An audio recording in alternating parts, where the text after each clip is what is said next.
Hey, so this is going on way longer than we thought. I'm hoping I don't get stuck out here for the 1 o'clock. Yeah, I think here it comes. Maybe we'll get over it fast. Yeah, okay. Ladies and gentlemen, the President of the United States.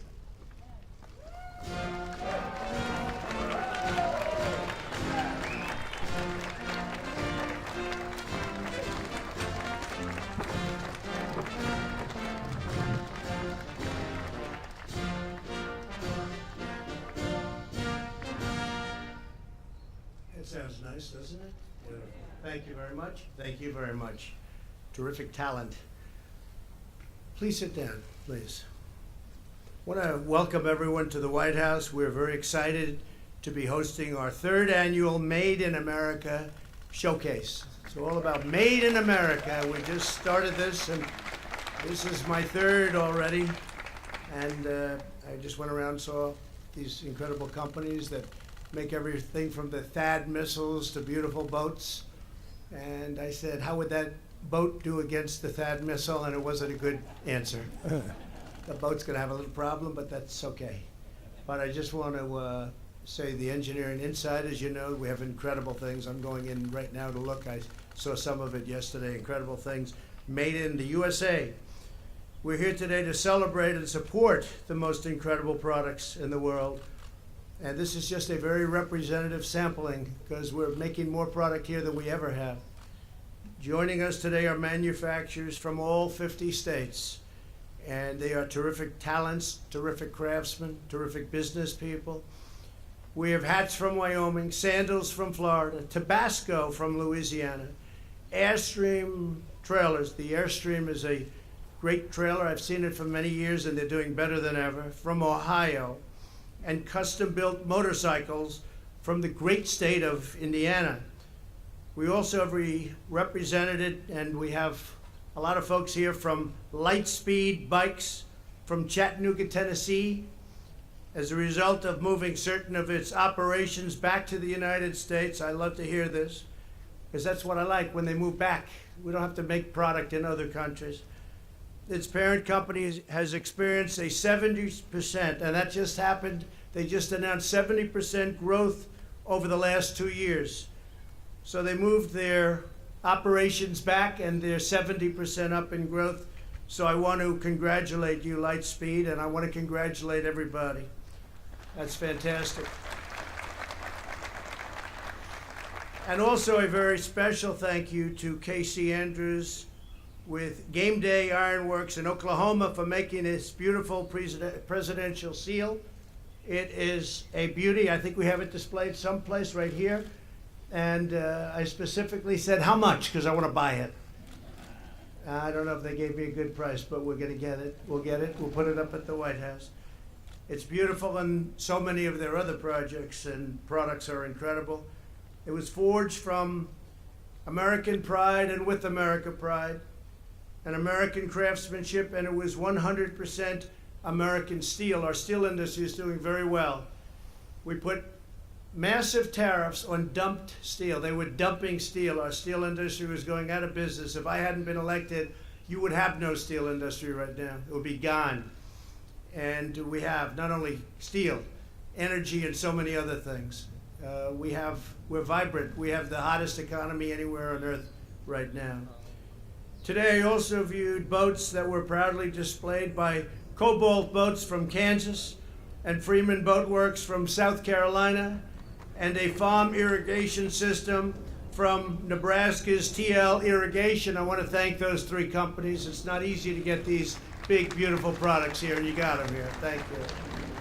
Thank you very much.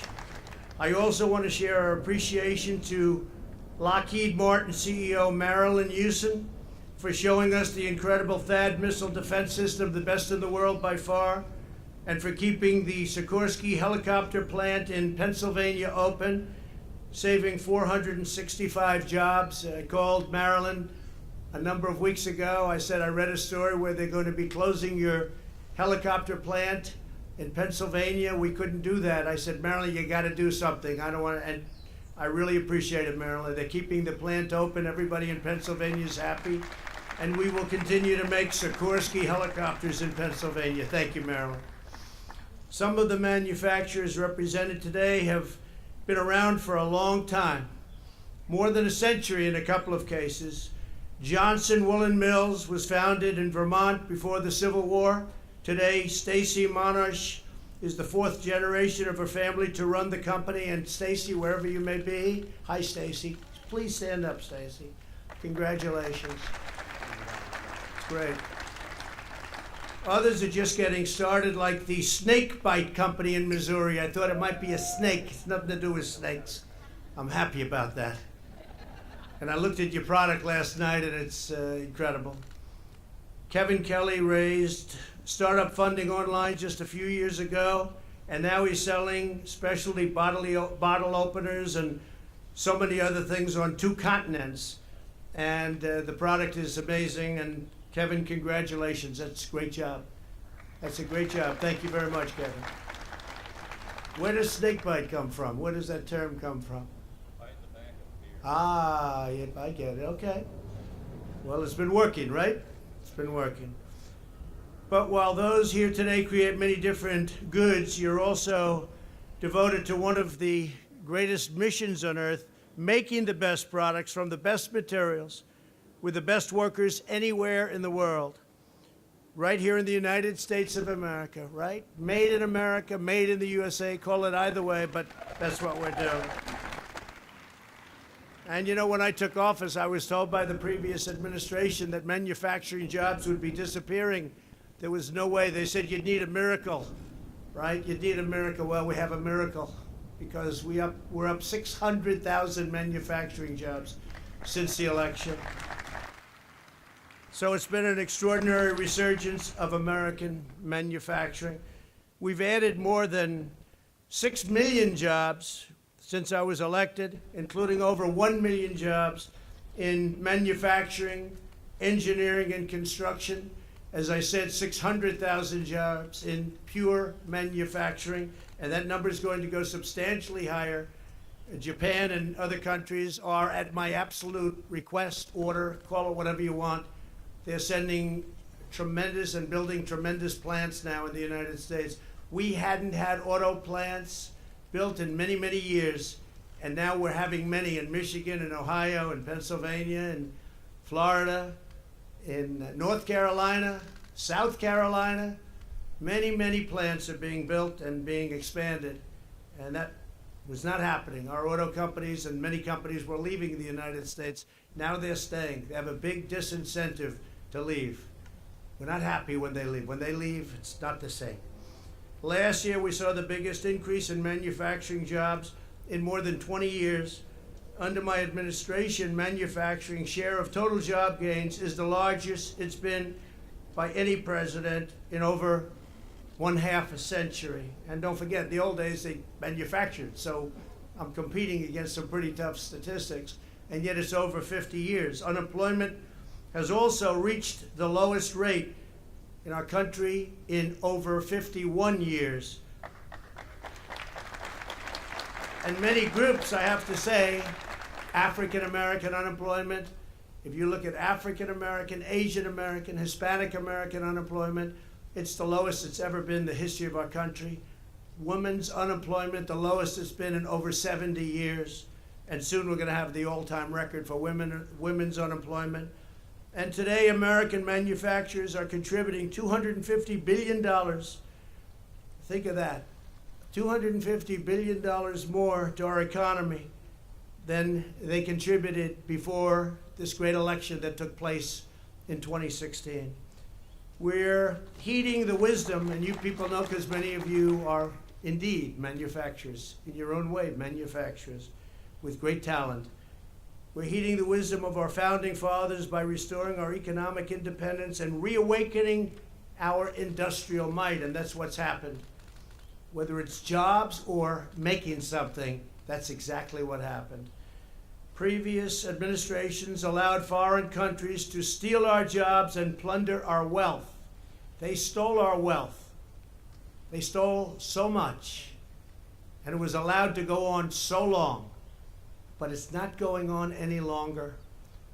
You take a look at what's happening. Look at today's front page of the Wall Street Journal. You'll see where China has had its worst year in 27 years, and I'm not looking for that. But we had a deal with China, and they decided not to make that deal. They said, let's renegotiate. I said, no, thank you. And we put tariffs on China, very big tariffs on China. And we're standing up for the American worker like our country has never stood up for the worker before, certainly not in the 100-year or 50-year era. I think we can probably go back right to the beginning, because nobody stood up for the worker like I'm standing up for the worker. To protect our defense industrial base, which is probably about the most important. If you think, we placed tariffs on foreign aluminum and foreign steel, which brought it not to a complete halt. We still get some, and they're paying a lot of money right into the Treasury. But it's been amazing, the difference that it's had. And for our farmers, we've taken in tens of billions of dollars in tariffs from China, but China stopped dealing with our farmers. So I asked our great Secretary of Agriculture, Sonny Perdue, what kind of number are you talking about? What have they left? He said $16 billion, sir, taken off the table. I said, that's okay. We've taken in much, much more, many times that in tariffs. So I'm going to give the farmers, we're going to help them out because they're great patriots. We're going to give them $16 billion that we just did, been approved, been everything, and I approved it. So our farmers didn't lose anything by the fact that China targeted our farmers. They targeted the farmers. They said, you know, President Trump did great with the farmers. The farmers love him and he loves them. So we'll hurt the farmers. Well, the farmers are patriots. I hadn't had one farmer say, please make a fast deal, sir. Please make a fast deal. The biggest beneficiary will be the farmers. But the $16 billion that wasn't spent, we're putting back into the farm and ag system. And the farmers are thrilled, I must tell you that. And we're taking the toughest ever action to confront China's chronic trade abuse. We're doing numbers on us for many years. I watched Sleepy Joe Biden the other day talking about China. We would fight China on trade. Well, he didn't do it he's been there for like 45 years. And he didn't do it in 8 years because they ate our lunch during the Obama administration. It was only recently that, well, I mean recently, but lots of warnings for the last period of time. And then you have statutory constraints where you can only go here, here, here. And we did that right at the beginning. And now they're paying a very big price. And hopefully we'll see what happens. We're going to have good relationships with China. President Xi is a friend of mine. He's a good friend. I used to say he's a good friend of mine. We're probably not quite as close now. But I have to be for our country. He's for China and I'm for the USA. And that's the way it's got to be. And this should have never been allowed to happen. We've been losing 4, 5, and even more than that, 100 billion. Think of it, $500 billion a year to China.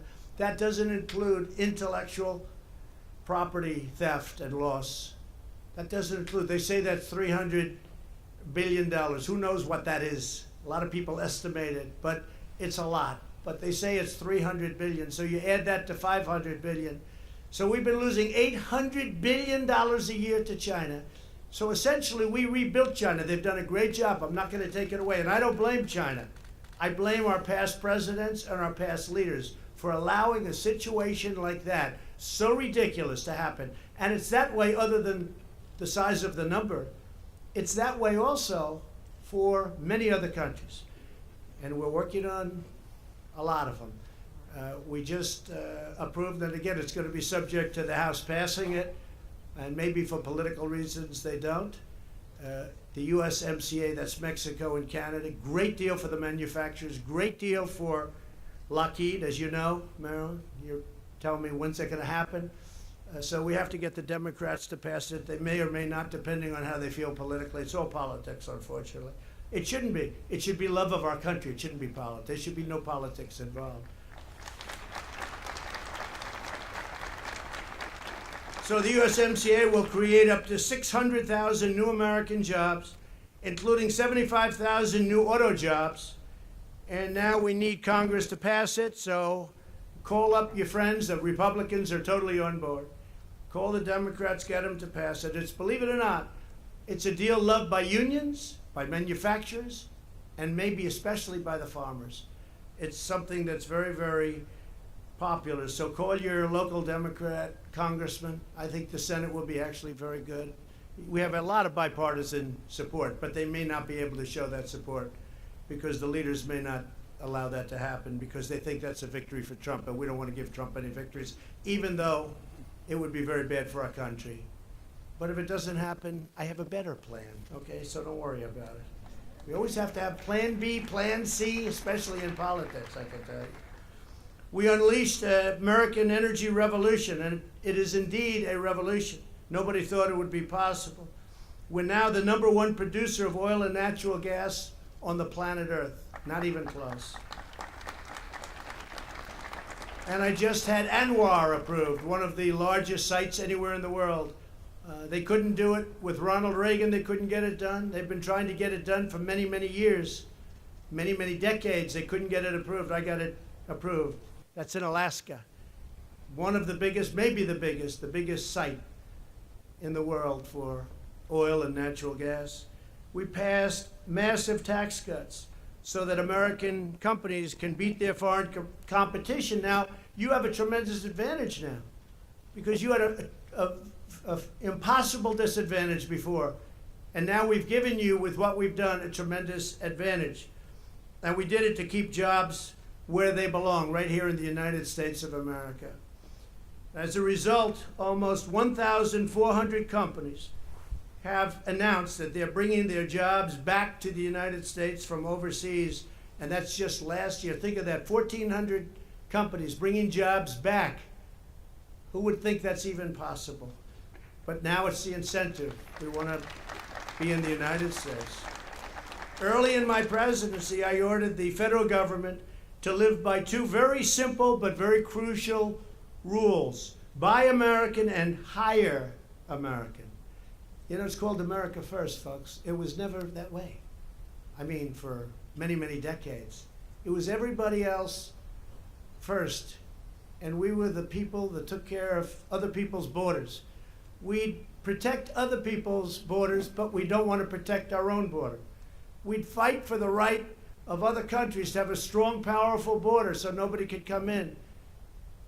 But our border was like a leaking sieve. And that's changed so rapidly and so much. A lot of things are happening. We're building a wall as we speak, even though we have about 7 lawsuits trying to stop it from the Democrats and others. But we're doing very well, and we're doing well on the border. Mexico's been a great help. I told them, I said, look, you're going to help us. They walk through your country, 2,000-mile walk. Horrible things happen during that walk to people, especially to women and children. Horrible things. 2,000 miles up from Guatemala. They walk through our country. So many, the percentage of rape, they say, is over 30%. Think of it. Remember when I mentioned that in my opening speech and everybody said, oh, that's such a terrible thing to mention. Well, what I said is very small compared to the actual fact. Over 30%. The crime, human trafficking, mostly of children and women. Human trafficking. Sounds like an ancient term. You wouldn't think it's possible. Human trafficking. But the internet has made human trafficking a much bigger business than it was ever hundreds or even thousands of years ago. The internet. A lot of good things happen with the internet, but a lot of bad things happen also. So now our federal agencies are spending an additional $24 billion on buying your product. We're buying your product. And I said specifically, let's buy American. You have the advantage. Before you didn't have any advantage at all. Now you have an advantage. You make your product in America, you have a much better chance of getting the deal. Today I'm pleased to announce that we will begin our Buy American requirements, but even stronger. Currently, a product can be 50% foreign, and it still counts as American-made. Figure that one out.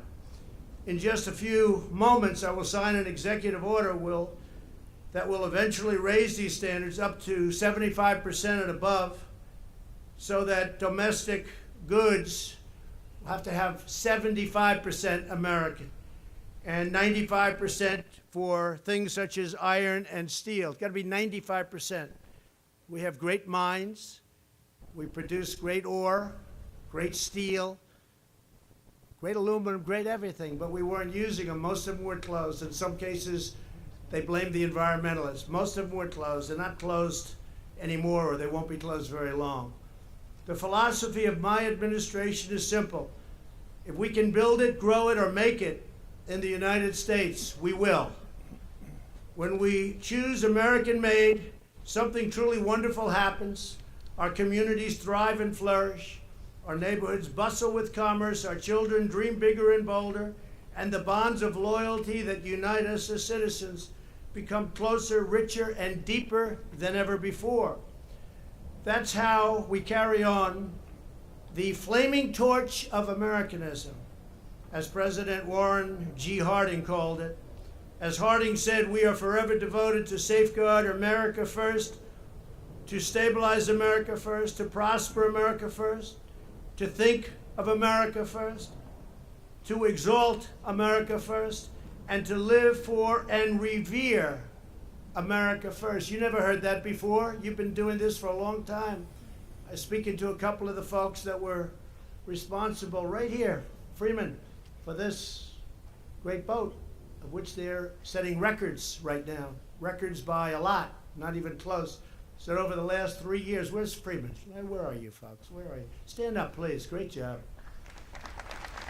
And they were saying how well they're doing and that they've never heard this kind of talk before, build in America. They didn't hear that. In fact, it was the opposite. They were trying to steal your business and build it overseas, build it in other countries, including China, many others. But that's not what this is all about, and this is 100% made right here. Thank you. Congratulate everybody, too, please. So thank you all for showcasing your awe-inspiring products today. They are absolutely incredible. Thank you for pouring out your heart, your sweat, and soul to make our nation even stronger. Thank you for your unwavering commitment to this magnificent land that we love so much. And I just want to end by saying, may God bless the United States of America. May God bless you all. Thank you very much. Thank you. Thank you. Thank you very much. Appreciate it.